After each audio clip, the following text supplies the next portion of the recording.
Hola patapums, què tal? Benvinguts de nou a un vídeo. Benvinguts de nou al canal de Teresa Patapum, de Patapum Pam Pam, de lo que vulgueu vosaltres. Heu vist quin modelito porte? Espera, és que no te desperdici.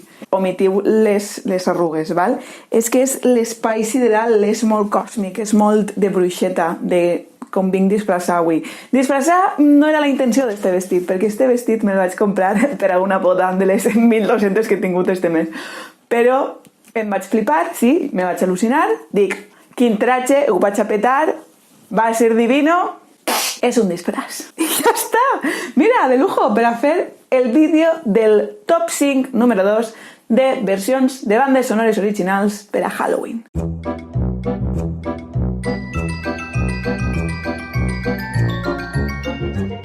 Bé, si eres ja un usuari habitual de Patapum Pam Pam, sabeu que l'any passat vaig fer ja un top 5 de pel·lícules per a veure en Halloween o de bandes sonores halloweenesques i avui vos porte la segona part. Disculpeu per la llum que n'hi ha, però avui fa un sol que te mueres i m'hi crema tota la part de darrere, en llenguatge tècnic visual, i esta és la llum que aneu a tindre tot el vídeo. L'ordre de les pel·lícules que vos vaig a dir ara no té ningú sentit de millor a pitjor, simplement les he ordenat d'aquesta manera perquè em venien al cap i així s'han quedat. Primer anem a començar per Beetlejuice. Beetlejuice és una pel·lícula que va de fantasmes amb un toc d'humor. Es tracta d'una família que se'n va a viure a una casa i passen coses perquè allí vivien uns fantasmetes i ix al resplendor, el negafantasma protagonista de la pel·lícula Beetlejuice, i fa alguna trasta que altra. Primerament, així teniu un poquet del tema principal de la pel·lícula.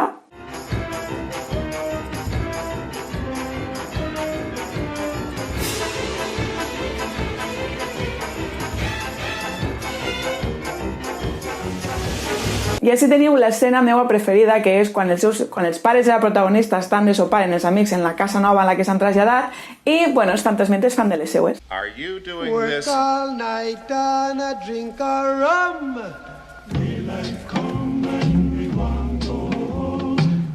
He de dir que Beetlejuice es va fer en 1988, per tant, aquesta pel·lícula té la mateixa edat que jo. Bueno, és més major, que a mi encara me queden 2 setmanes per als 30. Esta pel·lícula està dirigida per el famós Tim Burton, el perro viejo de les pel·lícules per a Halloween, i adivineu què? Oh! El compositor de la banda sonora és Danny Elfman. Dic això perquè Danny Elfman i Tim Burton són un combo, sempre estan junts. La segona pel·lícula és La novia cadàver, també dirigida per Tim Burton, i adivineu, va, vinga, qui és el compositor de la banda sonora d'aquesta pel·lícula? Danny Elfman, molt bé.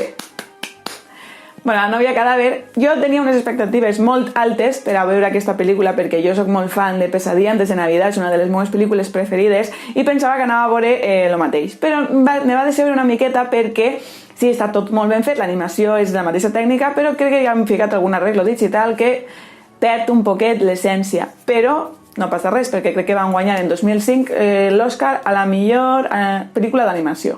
El tema principal de La novia cadàver és aquest.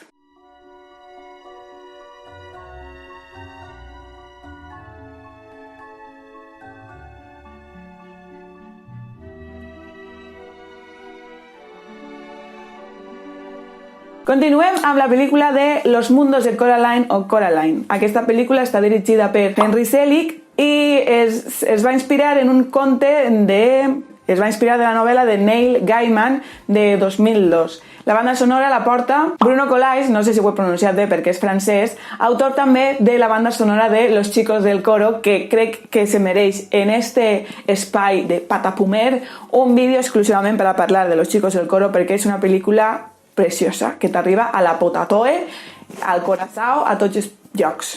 Però bueno, el que deia, Los mundos de Coraline tracta d'una pel·lícula de fantasia també d'animació que, bueno, no vull tampoc dir de què tracten les pel·lícules, sinó que us fixeu en lo bonica que és la banda sonora i la intro de la pel·lícula.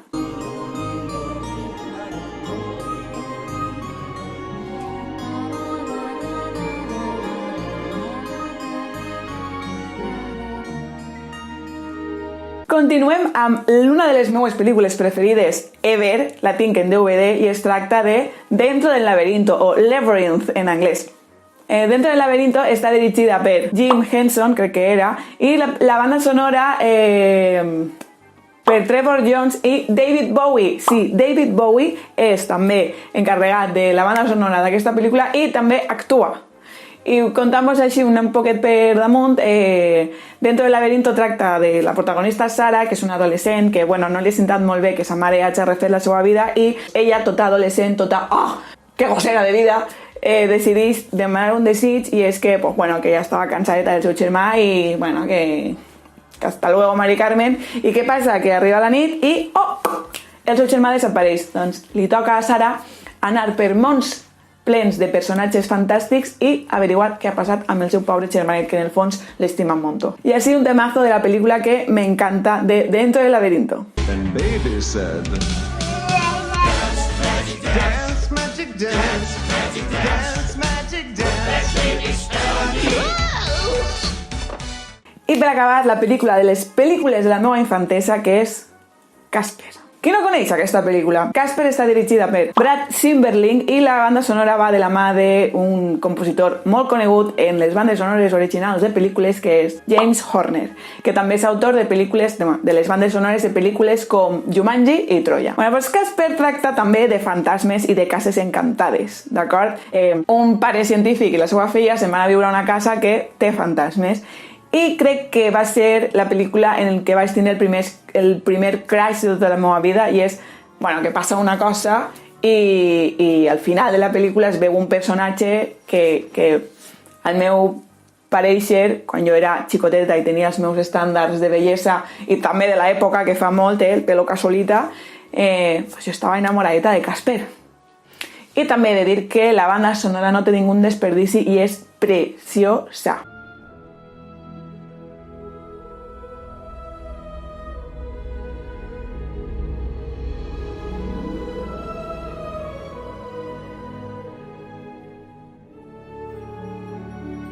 I res, patapums, espero que vos hagi agradat el top 5 d'aquest any, del 2018, de pel·lícules per a veure en Halloween. Si teniu alguna pel·lícula que vos agrade molt en Halloween, podeu comentar-ho així baix, per favor, me fa molta il·lusió veure que mireu els meus vídeos i que comenteu. I també em podeu seguir a les xarxes socials com @patapumpampam, a Instagram i a Twitter. I crec que ja està, no tinc ninguna xarxa social més. I també recordar-vos que tinc una secció en un programa de ràdio d'Apunt, que és Territori Sonor, i tinc una secció que tracta sobre el món millennial, a la música, i jo què sé. Realment, la meva secció és com un món ple de possibilitats.